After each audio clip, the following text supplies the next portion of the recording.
국민TV 시사 토크 맘마이스 여러분의 힘찬 박수와 함께 시작하겠습니다.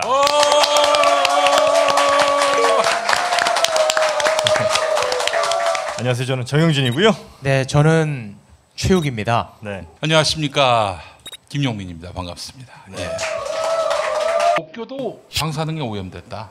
예. 이런 얘기가 많습니다. 그래서 도쿄도에서는 요 몇 년 사이에 암 환자가 급증했다 이런 얘기도 있고요. 지금 이제 팩트만 보면 일본은 원전 사고에 의해서 방사능이 오염이 됐는데 네. 이거에 의한 일본인의 인명 피해를 조사하지 않습니다. 아, 조사를 안 했습니까? 조사를 안 해요. 그리고 앞으로도 안 할 계획이고 그게 일본의 방침입니다. 오. 그래서 원전 사고 때문에 일본이 몇 명이 죽었냐 모릅니다. 정부가 조사를 안 해요. 희한하네요. 그래서 안 합니다. 왜 그러는지 일본한테 물어보시면 좋겠어요. 아베한테 한번 물어봐요. 저는 이거 굉장히 부도덕한 짓이라고 보거든요. 일본 국민에게뿐만 아니고 예. 전 세계인에게 너무나 부도덕한 짓이에요. 전 지구를 오염시켜 놓고 예. 그 오염의 위험이 어느 정도 되는지 일본 정부가 책임지지도 않고 조사도 하지 않는 겁니다. 그리고 앞으로도 안 하겠다는 거죠. 예. 저는 그래서 일본에서 그런 공식적인 데이터가 나오질 않으니까 방사능 오염 때문에 분명히 일본 국민들 건강에 이상이 생겼을 텐데 그걸 알 길이 없나 하고 제가 굉장히 노력을 따로 많이 좀 했어요. 네. 예. 그랬더니 두 가지 사실 튀어나왔는데 첫 번째는 일본 인구 변동입니다. 선진국들은 인구가 거의 증가하지 않다가 딱 서잖아요. 예. 네. 한 10년 그대로 가요. 예. 그다음에 올라갔던 것처럼 살살살 내려옵니다. 예. 이게 선진국 데이터인데 예. 일본 인구는요 거의 증가하지 않다가 딱 섰다가 어느 순간부터 쭉 내려오기 시작해요. 오. 2011년 봄부터 쭉 내려오기 시작합니다. 그 그리고 동일본 4년 대지진은- 사이에 100만 명이 줄어요. 그리고 일본 그 그래프가 나와 있는 일본 통계청 그래프 밑에 보면 네. 100만 명이 줄었던 사유가 좀 설명이 됩니다. 네. 평소보다 60만 명이 더 죽었다. 어. 그리고 평소보다 30만 명이 덜 태어났다. 애를 안 낳는구나. 그리고 10만 명이 이민 갔다. 이렇게 통계가 나와요. 그래서 그러면 60만 명이 더 죽고 30만 명이 덜 태어난 게 이게 방사능 오염 때문이냐 이거를 확인해야 될 거 아니에요. 네. 예. 예. 예. 그래서 일본에서 질병이 증가하는지를 좀 확인을 해보기 시작했는데 이게 어려워요. 일본 정부가 조사를 안 합니다. 그리고 연구비도 안 줘요. 조사 결과가 나올 수가 없어요. 논문들이. 논문을 아무리 찾아도 없는 거예요. 제가 그래서 일본 의사들을 만나서 그분들한테 부탁을 했어요. 일본 국내 자료 중에서 후쿠시마 원전 이후에 증가하는 질병 데이터가 있는지 좀 조사 좀 해달라. 그랬더니 이분들이 6개월 동안 열심히 공부를 해서 3개월 전에 국회에서 발표를 했어요. 네. 그 발표 내용을 보니까 백혈병 엄청나게 증가했어요. 다른 암들도 많이 증가하고 아이고. 그다음에 주상기 사망률, 애가 태어날 때 죽어서 태어나 이런 게 굉장히 많이 올라간 거예요. 그래서 이거하고 인구 변동하고 학술적으로 연결은 아직 안 됩니다. 네. 그렇지만 저는 굉장히 의심스러워요. 암이나 이런 그다음에 뭐 이렇게 교과서에 방사능 피폭됐을 때 많이 발생한다는 질병들이 있어요. 네네. 그런 병들만 골라서 올라갔어요. 그래서 저는 이거 네. 굉장히 의심되는 상황인데 네. 일본이 책임을 지고 일본 국민들 건강 영향 조사를 해야 돼요. 그리고 몇 명 죽었는지 밝혀야 돼요. 전 세계 앞에서. 아니 일본 너무나 부도덕합니다. 일본. 일본이 아주 무슨 후진국은 아니잖아요. 그러면 일본 시민사회라든지 뭐 혹은 뭐 야당들도 뭐 여당이 안 한다면 야당이라도 이런 거에 대해서 가만히 손 놓고 있지는 않을 것 같은데. 일본이요. 독재 국가입니다. 아베 독재. 정권이 바뀌어 본 적이 없잖아요. 네. 정권이 바뀌어도 여당 내에 이계파에서 이계파로 옮겼다가 그다음에 이계파로 옮겼다 일로 왔다 갔다 하는 거예요. 네. 그 자유한국 선거혁명을 경험해 본 적이 없습니다. 뭐 거기는. 저기 한나라당이 됐다가 친박연대가 됐다가 왔다 갔다 한다는 말씀이죠. 예, 한마디로. 그래서 지금 일본은 저는 그렇게 평가합니다. 민주주의로 보면 네. 한국보다 한참 밑에 있어요. 언론 자유도 전 세계에서 언론 자유도를 이렇게 제사 항상 하죠. 네. 어떻게 됐든지 간에 일본이 우리 위에 있었던 적이 거의 없습니다. 무조건 밑에 깔려요. 대한민국은 전혀 피폭되지는 않았습니까? 우리나라는 오염되거나? 거의 영향 안 받았어요. 아, 그렇습니까? 진짜 운이 좋았습니다. 편서풍 아시죠? 네. 바람이 서풍이 거의 1년 내내 와요. 전 사고 난 다음에 1년 내내 풍향을 체크했었거든요. 방사능 체크하고. 미세먼지가 밀어냈군요. 네, 1년간 동풍이 부는 날이 가끔 있었는데 그게 며칠간 지속된 일이 거의 없어요. 하루 불었다가 우리나라에 닿을만 하면 서풍 불어요. 그래서 우리나라 농산물들 지금 방사능 측정해 보면 거의 안 나옵니다. 그래서 정말 다행이다. 큰일 났네. 교수님 참치는 괜찮습니까? 전 참치만 먹어요. 하여튼 저는 3가지 빼고 나머지는 먹으라 이렇게 얘기합니다. 근데 교수님 방사능이 위험합니까? 저렇게 많이 처먹는 게 위험합니까? 비만한 게 더 위험하지 않습니까?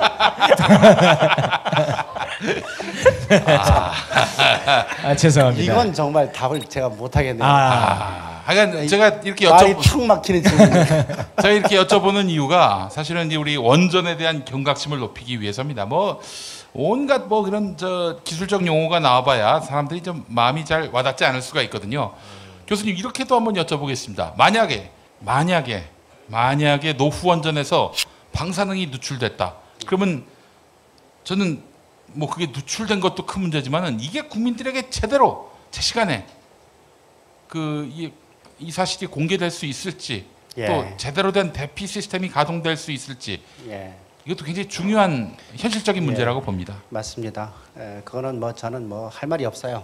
만일 사고 나면 어떻게 될까 하고 생각해 보면 지난번에 경주에서 큰 지진 났고요. 하여튼 뭐 잘 아시잖아요. 이렇게 재난 문자 이렇게 들어오잖아요. 쓸데없는 거 열심히 오잖아요. 더운지 누가 몰라? 재난 문자 덥다 이렇게. 근데 원전 사고가 나면 얼마 만에 나한테 올까? 저는 이제 경주 시민이니까 경주에 살잖아요. 월성 원전 근처에 살고 있기 때문에 거기서 사고 나면 얼마 만에 나한테 문자가 올까? 굉장히 궁금해요. 이제 그 사이에 보면 원전에서 사고가 나고 방사능이 누출이 됐었는데 그거를 끝까지 숨긴 경우도 있었고요. 몇 시간 후에 국민들이 주민들에게 알린 경우도 있었고요. 저는 못 믿겠어요. 그거는 정말로. 그래서 전에 부산 동아대 정희준 교수가 자료를 근거로 해서 이제 본인 나름의 어떤 시나리오를 써봤는데 이 바람 방향이 최악의 경우 그러니까 부산 시내 고리 원전에서 부산 시내로 바람 방향이 이제 설정이 된다면은 90분 만에 소리 소문도 없이 눈에 보이지도 않게 방사능이 부산 전역을 덮을 수 있다. 그 그런 얘기를 되겠죠. 하던데. 그렇겠죠. 왜냐하면 이제 해운대에서 그 고리 원전까지가 25km 정도 되거든요. 근데 그 정도면 뭐 당연히 바람 좀 불면 그 정도 근데 되겠죠. 그 교수님은 그렇게 원전 위험한 거를 잘 누구보다 알고 계신 분이 원전 근처에 사시는 이유는 뭐예요? 전 경주에 내려갈 때 거기에 동국대 의대가 있어서 내려갔죠. 근데 원전이 있는 건 한참 뒤에 알았어요. 몰랐어요. 경주 원전이라고 안 하니까 어떻게 알아? 몰랐어요. 근데 많은 사람들이 그렇습니다. 모르고 이렇게 살다 보니 나중에 보니까 원전이 있어? 그게 월성 원전이야? 이 이름이 경주 원전이면 참 알기 쉬울 텐데. 지금 계신 곳이랑 그 원전까지 대충 얼마나 거리예요? 저는 이제 한 25km 정도 거리에 살다가 후쿠시마 사고 나는 걸 보고 35km 정도 조금 이사를 갔어요. 왜냐하면 30km까지는 막아버릴 거거든요. 정부가. 그럼 집에 못 가요 거기를.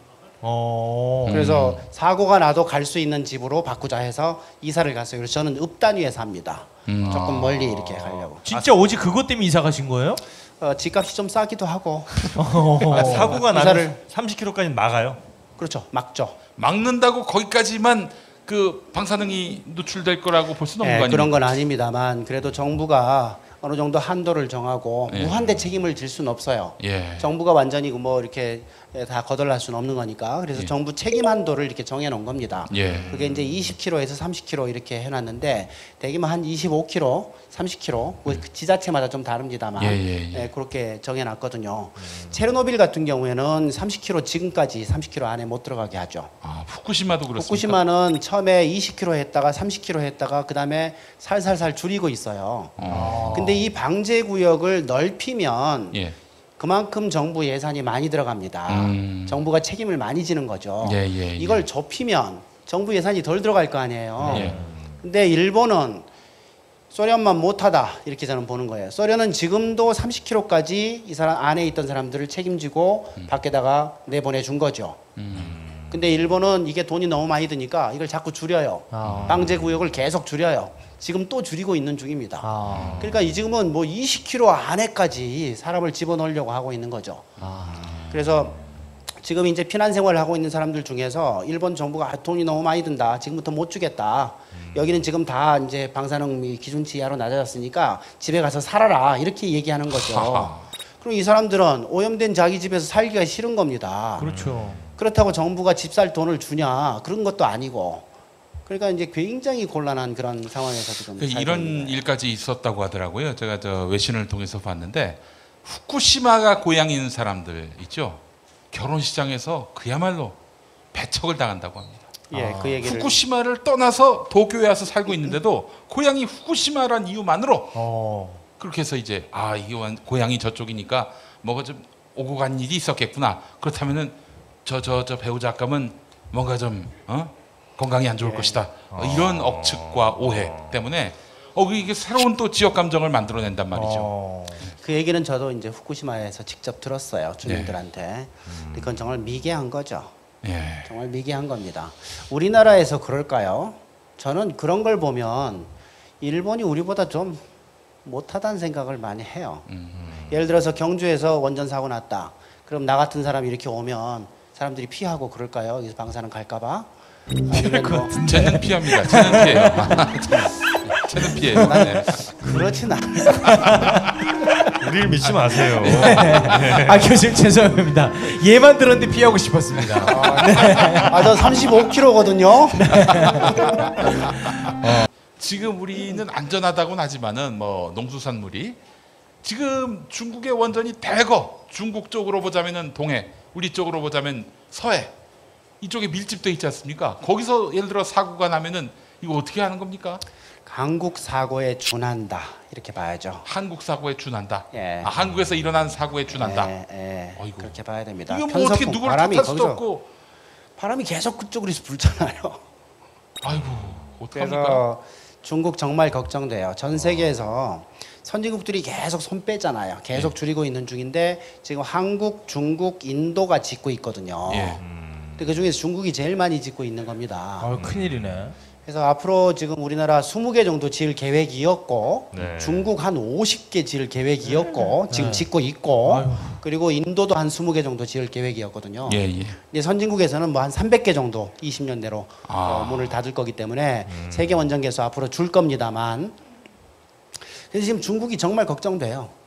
정말로. 근데 중국에는 시민사회도 없고요. 시민단체가 없어요. 그래서 공산당하고 연락을 좀 해야 됩니다. 그 길 뚫기가 참 어렵더라고요. 탈핵을 반대하는 사람들이 항상 근거로 제시하는 게 프랑스 아니겠습니까? 예, 그 얘기를 하는 분들이 좀 있더라고요. 근데 프랑스는 지금 현재 58개 원전을 갖고 있는데 이 나라가 22개 닫기로 했어요. 원전 너무 많다. 줄이자. 이렇게 한 겁니다. 프랑스로 이제 닫습니까? 원전 의존도가 75%니까 너무 높다는 거죠. 이거 50%로 낮추기로 한 겁니다. 그래서 이제 프랑스도 원전 줄일 거고 일본도 지금 줄이고 있는 중이고 그래서 대부분 나라들이 원전을 줄입니다. 그리고 탈원전 결정한 나라도 있잖아요. 빵개 만들겠다. 8개 나라입니다. 지금 전 세계가 원전에서 지금 벗어나고 있다. 원자력은 사양 산업이다. 탈원전은 지금 세계적 추세다. 이렇게 말씀드릴 수 있습니다. 그러니까 대안도 있고 분명한 원전에 대한 피해는 확실히 이제 보고되는 게 있고 그럼 뭐 의지만 있다면 얼마든지 이건 뭐 탈원전은 뭐 충분히 가능한 일인 것 같은데 그러면 지금 문재인 정부에서 앞으로 이제 이런 민주정부들이 쭉 이어진다면 한 몇 년 후 정도면 우리도 이제 탈핵이 완료가 될 거다 이렇게 좀 보시는지요? 그 부분이 이제 문재인 대통령은 이렇게 하다 보면 40년 내로 탈원전이 완성될 거다 이렇게 얘기를 하셨는데 탈원전 결정한 나라들이 이렇게 40년씩 두고 결정한 나라는 없어요. 대개 10년에서 20년 정도 기한을 잡고 탈원전을 합니다. 그래서 이제 독일 같은 경우도 앞으로 한 7년 정도 후에는 끝나거든요. 12년, 13년 만에 끝내겠다라고 프로그램을 정한 건데 일단 대통령께서 40년이라고 얘기하기는 했지만 탈원전을 언제 할 수 있을지 전문적으로 논의해 본 적이 없어요. 그래서 정부 차원에서 이거를 제대로 논의할 거고 전문적인 그런 데이터들을 보고할 거고 그렇게 해서 탈원전 로드맵이 나오면 언제 끝날지가 확인이 될 겁니다. 핵발전소하고 핵무기하고의 또 연관성이 있습니까? 예, 아주 밀접한 연관성이 있죠. 밀접합니까? 연료가 똑같잖아요. 우라늄. 그래서 우라늄을 가지고 핵 반응을 한꺼번에 일으키면 핵폭탄이 되고요. 네. 천천히 핵 반응을 일으키면 핵 발전소가 되는 겁니다. 엄청난 열이 나는데 그 열을 한꺼번에 발생시킬 거냐, 아니면 팍팍팍팍팍팍 이렇게 천천히 발생시킬 거냐, 이 문제죠. 그래서 천천히 발생시켜서 이걸로 물 끓여서 전기 터빈 돌리면 원자력 발전 핵 발전소가 되고 한순간에 팍 터지면 핵폭탄이 됩니다. 근데 이제 양은 핵폭탄은 우라늄이 10kg 들어가요. 근데 핵 발전소에는 100톤이 들어가거든요. 100톤이요? 예. 그러니까 핵폭탄의 10,000배 분량을 집어넣습니다. 그러니까 사고가 나면 방사능 오염은 핵 발전소 쪽이 훨씬 커요. 아, 그래요. 제가 히로시마를 가봤는데요. 방사능 측정기를 갔습니다. 네. 60년 전이지만 핵폭탄이 터졌으니까 방사능이 나오지 않겠나 네. 이렇게 생각하고 들고 갔죠. 네. 안 나와요. 아. 그럴 수밖에 없는 게 양이 적어요. 10kg밖에 안 됩니다. 아. 그리고 저 위에서 지금 터트려졌고 바람 따라서 많이 날아가 버렸고 얼마 안 돼요. 10,000배예요. 근데 이걸 들고 후쿠시마를 가면 네. 다다다다 올라가는 거지. 아. 후쿠시마 안 가보셨죠? 가봤죠. 가보셨어요? 그럼요. 어디까지 가보셨어요? 후쿠시마 시까지밖에 안 갔어요. 후쿠시마 원전 근처는 못 가게 돼 있기도 하고 네. 거긴 또 가면 피폭되잖아요. 그래서 하여튼 혹시 지금 된 거 아니죠? 후쿠시마 시만 해도 높아요. 시만 해도 참 이거 큰일 났네. 후쿠시마 시만 가도 높아요. 방사능 수치가 나옵니까? 예, 높게 나옵니다. 거기 갔다 오셨다는 거 아니에요? 그렇죠. 아, 왜 이런 사람 섭외했어? 늦었어. 진짜. 저는 위험한 데는 안 갔는데 저희 동료 중에 한 명이 후쿠시마 사고 나자마자 네. 후쿠시마 원전 담벼락까지 간 거예요. 그때 어떡해. 경찰이 다 막고 있었는데 네. 우찌우찌 가다 보니까 골목 하나가 열려 있어가지고 그 골목을 쭉 따라갔더니 원전 담벼락까지 간 거예요. 한국 사람이에요? 예. 그래가지고 거길 갔다 와서 사진 찍고 왔는데 그때 같이 갔던 사람 그 중에서 백내장 와서 수술 받은 중. 아이고. 아유. 방사능 피폭되면 백내장 유명해요. 교과서에 나오는 겁니다. 갔다 와서 얼마 안 있어서 바로 양쪽 다 생겨가지고. 눈이 와. 나빠지는. 예, 백내장. 정영진 씨 혹시 갔다 왔습니까? 에이, 그거 참. 갔다 온 것 같은데 저 사람. 일본은 갔다 오긴 했는데. 아, 연관성이 있네. 그래서 하여튼 그분은 뭐 이렇게 위험하다는 거 다 알고 국민들에게 알리기 위해서 갔다 오신 분인데, 하여튼 뭐 그래도 그런 결과를 예측하지 못했겠죠. 혹시 교수님 그 방사능에 오염되면은 귀가 멀어지는 일은 없습니까?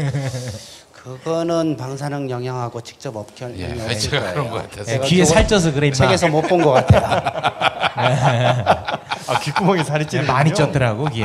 네. 참치와의 연관성. 네. 저 교수님, 이제 거의 뭐 마무리가 될 것 같은데 말이죠.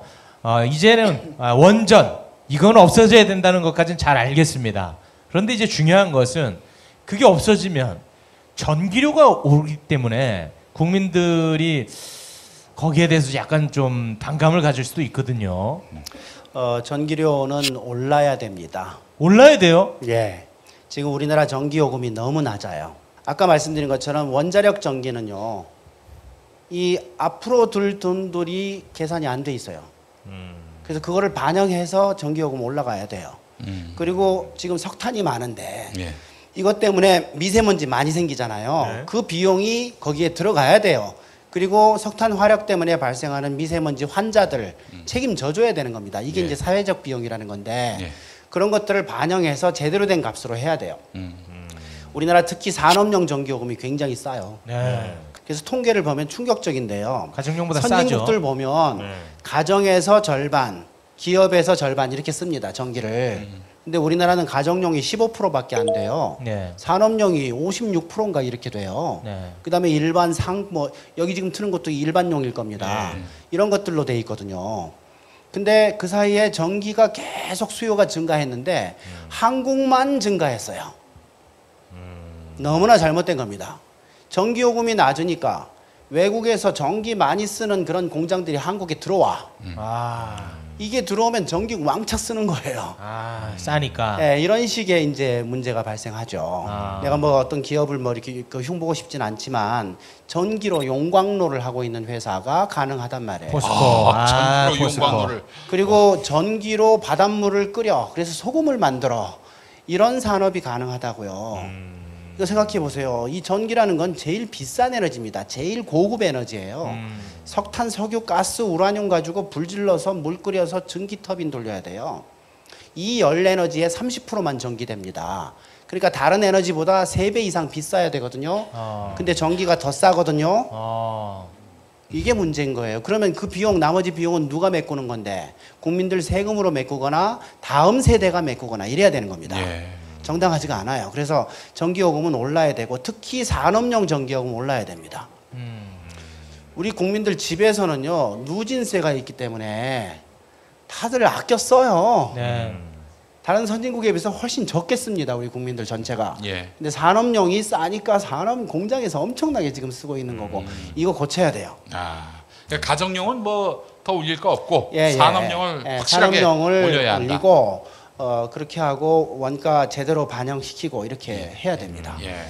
탈원전을 하고 그거를 재생가능으로 바꿨을 때 전기요금이 얼마쯤 오를까 시뮬레이션을 한번 해봤습니다. 네. 그랬더니 한 20년 정도 만에 30% 정도 오르는 걸로 나오더라고요. 20년 만에요? 예, 20년 후에 그러니까 서서히 올라가서 20년 후에 30% 정도 오르는 걸로 돼 있는데 저는 그 정도면 인플레보다 조금 높은 정도. 그러네요. 예. 그래서 견딜만 할 거다 이런 생각이 듭니다. 거기에는 가정용도 포함되는 겁니까? 그렇죠, 그렇죠. 전체적으로 평균 그냥 골고루 평균 내 보면 네. 그 정도 된다라는 거죠. 그래서 그렇게 뭐 겁먹을 정도는 아니고 우리가 전기 쓰는 그 정당한 요금을 낸다라는 정도 그런 정도가 충분히 될 거라고 봅니다. 알겠습니다. 오늘 여쭤볼 때마다 뭐 시원시원하게 다 답변을 이렇게 해주시니까 네. 예, 궁금증이 확 풀린 것 같습니다. 예. 혹시 뭐 저 못다 하신 말씀 있습니까 오늘? 이 얘기는 내가 오늘 나와서 꼭 뭐 했었어야 되는데. 칼칼이 다 물어보신 것 같은데요. 그렇죠. 빈틈이 없어요. 자, 저희 그 탈원전 탈핵 시대 정말 궁금한 것들 오늘 다 속 시원하게 좀 여쭤봤던 것 같고요. 지금까지 함께 해주신 분은요 우리 김익중 교수님이었습니다. 큰 박수로 보내주시면 감사하겠습니다. 고맙습니다. 땡큐.